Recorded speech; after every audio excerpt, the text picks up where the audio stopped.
A'udzubillahi minasyaitonirrajim. Bismillahirrahmanirrahim.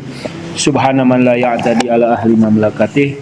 Subhana man la yakhudu ahlal ardi bi alwanil adab. Subhana ra'ufur rahim. Allahumma ij'al fi qalbi nuran wa basaran wa fahman wa ilman. Innaka ala kulli syai'in qadir. Bismillahirrahmanirrahim. Membaca Al-Quran di bulan Ramadan adalah amal yang paling agung, paling besar.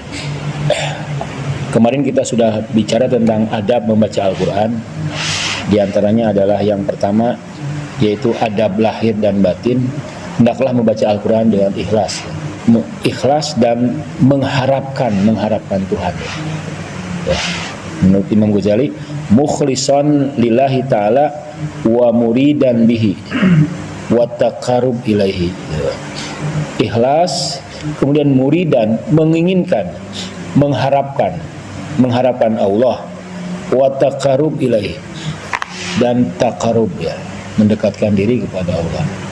Jadi jalan di antara jalan untuk mendekatkan diri kepada Allah adalah membaca Al-Quran. Nah, yang kedua yaitu tadabbur. An yakuna fi hali tilawatihi mutadabbiran lima yaqra'u mutafahhiman lah. Jadi tadabbur itu kan akan mudah bagi para pelajar, karena para pelajar itu biasa tadabbur, biasa melakukan refleksi, biasa melakukan kontemplasi. Jadi para pelajar, para ilmuwan itu akan lebih mudah, lebih menikmati hidangan Al-Quran. Hadirul qalbi indahu, hadir hatinya. Ketika membaca Al-Quran itu harus hadir hati, jangan kemana-mana. Al-Quran mengatakan, kitabun anzalnahu ilaik mubarakun. Ini kitab yang kami turunkan kepadamu penuh keberkahan. Liyatadabbaru ayati, agar kalian mentadaburi. Tadabur itu kan dari kata-kata apa? Dubur. Ya, dubur bahasa Indonesia. Dubur kamu di mana? Dubur itu bagian paling bawah, bottom. Jadi tadabbur itu kita memikirkan sampai ke paling bawah, paling akar, paling dalam. Itu tadabbur. Kita pikirkan lagi, kita renungkan lagi sampai ke akarnya, ke sumur masalahnya, ke intinya, ke prinsipnya. Itu tadabbur. Salah satunya di belakang ya. Kayak kalau di Al-Quran pernah dijelaskan kayak di Al-Quran mentadabburnya dari awal sampai akhir gitu ya, membaca di sana kalau di dalam lagi. Iya. Itu terus dalam ayat itu kan waktu ditadaburi ada lagi makna yang lain kan? Baca lagi ada makna lain lagi. Terus ayatihi waliyatadzakara ulul albab, agar orang-orang yang cendekiawan bisa mendapatkan tadzakur, peringatan, ilmu. Di ayat lain Tuhan juga mengatakan, afala yatadabbaruna al-Qur'an am ala qulubin aqfaluha. Ini bentuk proposisi Al-Qur'an yang menurut saya unik ya. Mengapa kamu tidak mentadaburi Quran? Apakah hatimu ada tutupannya? Jadi kita bisa melakukan penelitian empiris ya untuk jurusan Al-Quran. Apakah orang yang tidak bisa mentadaburi Al-Quran itu hatinya tertutup? Bagaimana kita bisa menguji hati seseorang tertutup? Ada indikatornya kan? Nah, indikator, variabel, apalagi metode, nah itu urusan ilmu-ilmu kuantitatif. Kita bisa menggunakan eksperimen, menggunakan tes. Kemudian Imam Ali mengatakan, la khaira fi qiraatin la tadabbura fiha. Tidak ada kebaikan bagi setiap bacaan yang tidak ada tadabbur. Tapi untuk orang-orang awam mungkin tingkat tadabbur belum ya. Karena itu jangan ibu-ibu yang suka baca Al-Quran jangan dicela ya. Karena mereka masih tingkat membaca Yasin sebanyak-banyaknya kan. Biarkan satu hari satu Quran kan ada, satu hari satu juz, itu biarkan. Di tingkat awal memang belum sampai ke tingkat tadabbur. Membaca saja sudah luar biasa. Membaca berjamaah ya, setiap hari satu juz misalnya, itu sudah luar biasa. Jangan dicela. biarkan. Nah, karena itu sudah menjadi tradisi mereka. Nah, tapi bagi kita, nah itu harus ditingkatkan. Ibadah yang terbaik kan di bulan Ramadan adalah belajar. Nah, bagaimana belajar itu tadabbur. Belajar itu tadabbur, refleksi, evaluasi ya. Nah, bitadabbur dengan tadabbur yufhamul murad bihi, akan bisa memahami murad yang dimaksud. Wa yatawassalu ilal ilmi bihi, dan akan sampai pada ilmu. Wal amal bima fihi, dan akan membuat kita beramal. Kemarin ada buku yang menarik, bukan buku ya, presentasi yang menarik dari seorang penulis bestseller. Mengapa seseorang tidak termotivasi? Mengapa seseorang tidak bersemangat? Ternyata masalahnya sederhana. Jadi bukan seseorang tidak bersemangat, tidak lagi bergairah, tapi karena masalahnya tidak clear. Clear of thought-nya belum terpikirkan oleh dia. Itu yang membuat kita tidak bersemangat. Nah, membuat sesuatu jelas itu penting. Misalnya, mengapa saya harus belajar tafsir? Itu harus jelas. Kalau saya bisa tafsir, apa sih? Harus dijelaskan secara logis, koheren, clear of thought, pemikiran yang jelas, yang jernih. Itu yang akan membuat kita bersemangat. Bukan misalnya, kamu belajar, kalau tidak belajar kamu miskin. Nah, itu. Kalau tidak belajar kamu nganggur, kalau tidak belajar kamu tidak bisa menjadi orang sukses. Tapi logika proposisi yang logis, koheren itu harus jelas di kenapa harus belajar, kenapa harus bekerja, kenapa harus aktif misalnya. Jadi berarti itu kan dunia wilayah filsafat, wilayah logika. Jadi dengan filsafat, dengan logika itu segala masalah menjadi jelas, menjadi clear, jernih. Yang menggerakkan kita itu nalar jernih. Huduri itu menggerakkan kan? Kenapa? Karena jernih, wujudnya bukan mahiyahnya. Huduri itu menggerakkan. Kelebihan huduri itu, ilmu huduri itu menggerakkan. Ilmu usuli tidak menggerakkan, karena konsep. Tapi kalau konsepnya jelas, bisa menggerakkan. Nah, menjelaskan kepada diri sendiri itu bagaimana? Membaca buku-buku yang berkualitas. Fa'alaika fi hali tilawatika, hendaklah kamu ketika membacamu bitadabur wa tafahum, dengan mentadabur dan tafahum. Fa inna qalilan takrahu minal Qur'an, sedikit yang kamu baca minal Qur'an, dari Qur'an, ma'at tadabur, yang ditadaburi, wat tafahum, yang dipahami, khairun, lebih baik, min katsirin takrahu minal Qur'an biduni dzalik. Anda tahu, ada penelitian membuktikan semakin seseorang banyak ibadah, semakin seseorang banyak membaca Al-Qur'an. Ibadah juga kan? Semakin seseorang banyak ibadah, semakin dia punya pikiran suudon terhadap orang lain, prejudice. Ini saya pernah alami. Saya bersama teman yang ahli ibadah, ahli fikih detail. Jadi kalau sholat itu hati-hati, wudu ya, hati-hati ya, rukuknya, sujudnya, luar biasa. Nah, dia itu kepo sama saya. Bagaimana dia sholat dia ya? Itu. Bagaimana, apakah dia menjaga sunnah lah? Begitu pada orang lain prejudice, suudon. Sampai saya cerita pernah dipegang nih. Kurang ajar kan? Dipegang dagu saya. Waktu saya masih muda, kalau sekarang saya marah ya. Kalau wanita yang megang saya seneng ya. Laki-laki megang saya. Saya lagi duduk dipegang. Ini kurang tipis katanya, menurut sunnah Nabi. Mungkin itu yang dimaksud rajin ibadah secara lahiriah ya, belum ke batin. Jadi bukannya memperhatikan diri sendiri, memperhatikan orang lain. Ya, ingat gak, guru saya pernah cerita ada orang yang ahli tahajud, bangun jam 2, jam 3. Lalu lihat orang lain, oh rupanya yang tahajud hanya saya aja sendiri ya. Mana yang lain, mana yang nah, itu. Ini menurut penelitian. Jadi diteliti orang-orang yang soleh, ternyata ya gitu, kepada orang lain itu prejudice. Makanya kamu lihat orang-orang yang soleh fikih kepada orang lain tuh curiga. Saya pernah, kan kalau di fikih Sunni lewat orang yang sholat itu tidak boleh kan? Nggak boleh. Tapi di fikih Ahlul Bait nggak apa-apa. Nah, ya kan? Karena bisa jadi orang lain beda tafsiran, ya kan? Orang sama-sama madhab mungkin beda tafsiran, beda pemahaman. Karena di madhab juga, sudah juga ada berapa macam madhab kan? Ada Syafi'i, ada Hanafi, ya, ada Hambali, ada Maliki. Pokoknya kalau kalian lihat orang yang kekeh, yang keras dengan begitu, ke orang lain prejudice. Ini yang saya alami. Dan menurut penelitian demikian.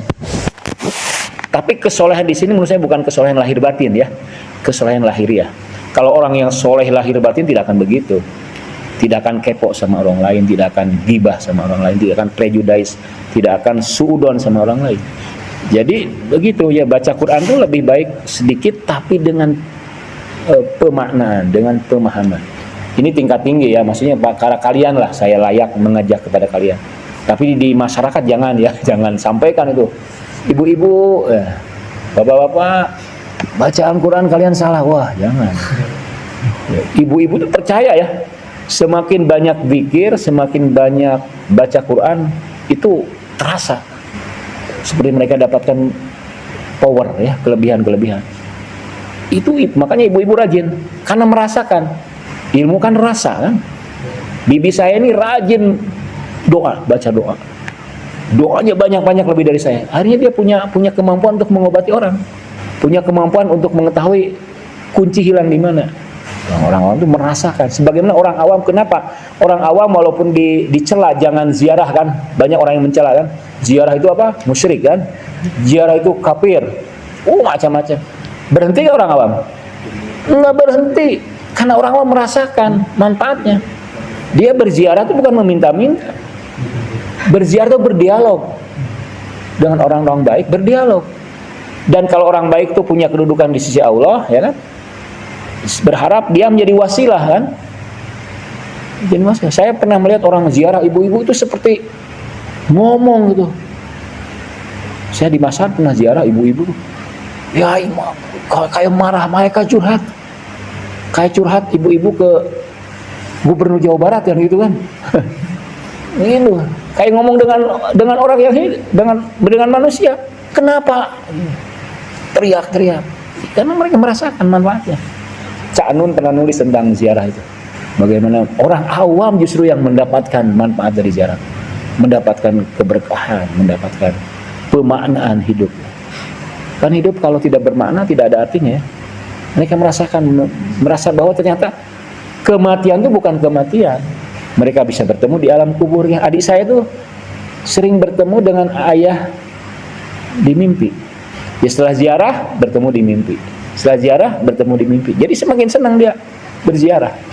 Epistemologi orang awam itu mungkin di ziarah. Epistemologi kita di belajar. Kita mau harus kuliah dulu untuk mendapatkan epistemologi. Orang awam dengan ziarah, dengan sedekah mendapatkan epistemologi, mendapatkan ilmu.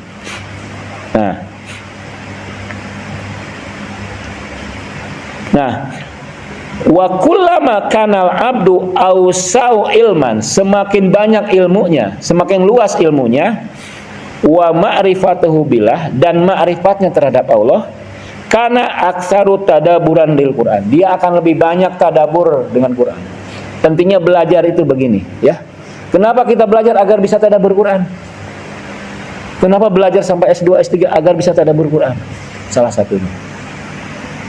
Karena semakin banyak ilmu, semakin luas ilmu, kita akan semakin suka dengan Al-Quran. Bukankah para filsuf ini mendapatkan banyak ya dari Al-Quran? Mendapatkan makna yang luas dari Al-Quran. Mulai sadra Anda baca, maknanya luas. Ya. Para sufi, para arif itu ketika membaca Al-Quran bukan seperti kita ketika membaca Al-Quran. Dia mendapatkan manfaat yang lebih banyak. Wa'adamu fahman, ya, dan semakin besar pemahamannya, semakin luas. Walidzalika ittasa'ul majal, sehingga meluaslah majal, medan fit tadaburil Quran, dalam mentadabi Al-Quran, wa fahmuhu lil arifin. Arif itu, para sufi itu mendapatkan manfaat yang luar biasa dari Al-Quran.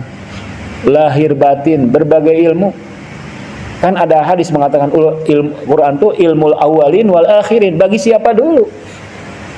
Bagi saya misalnya membaca Al-Quran itu kayak berat ya.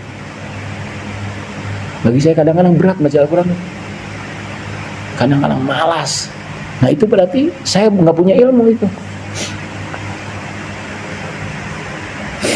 Minal ulama rasyihina wal a'immatil muhtadin, ya. Nah, di antara yang membuat tanda-tanda dia membaca Al-Quran itu luar biasa bagus, ini para ulama salafin, ya, salafiyin, wa kana khauf wal buka yaglibu alaihim. Perasaan takut kepada Allah itu kita harus merasa takut juga sekaligus berharap, ya. Takut tapi berharap. Wa kana khauf wal buka yaglibu alaihim inda qiraatil Quran. Ketika membaca Al-Quran, rasa takut juga buka nangis itu menguasai, mendominasi mereka. Al-Quran itu kan sumber pengetahuan, peringatan, dahsyat. Jadi pasti akan terpengaruh. Min siddati ma'rifatin, bukti bahwa ma'rifatnya tinggi, seseorang membaca Al-Quran sambil menangis. Jadi untuk menguji ma'rifatnya tinggi, tidak baca Al-Quran. Kalau dia menangis, ma'rifatnya tinggi. Ada orang-orang pintar yang ngaku pintar kan, ada dukun, saya pintar. Uji dengan baca Al-Quran. Coba baca Quran. Kalau dia nangis, kemudian dia menggigil ketakutan, berarti benar. Ya. Ujinya bukan kamu bisa menunjukkan nggak di mana kunciku yang hilang. Nah, bukan begitu itu. Itu mah, ya, itu mah trik, ya.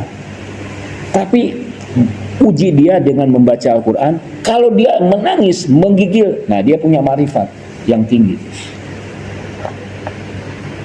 Ya. Jadi takut, menggigil, dan juga sampai pingsan. Wa kana yugsa ala katsiri minhum inda qiraati wa simai, akan pingsan. Ya. Ketika membaca Al-Quran dan mendengarnya. Warubama mata abaduhum, dan mungkin mati. Ingat gak? Dulu Imam Ali itu punya sahabat namanya Hamam. Hamam ini sahabat yang soleh. Suatu hari Hamam minta, ya Ali, nasihati aku. Ali memberi nasihat sedikit, ya, 3 kata. Udah cukup, kata Imam Ali. Dia rupanya masih kehausan, tambah lagi. Kata Imam Ali, janganlah, ya, nanti ada apa, katanya. Tapi dia mendesak. Akhirnya Imam Ali menjelaskan panjang lebar. Karena saking rindunya dia, karena saking ma'rifatnya tinggi, dia meninggal. Orang itu kan kalau Anda cinta sampai meninggal, ya, karena rindunya. Jauh dari istri, Anda rindu bagaimana? Nggak bisa meninggal. Rindu sekali, dipikirkan terus.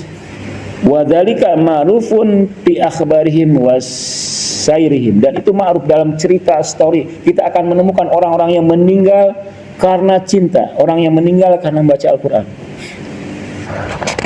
Nah itu mudah-mudahan, ya, kita bisa mengukur diri apakah ilmu kita bertambah dengan membaca Al-Quran.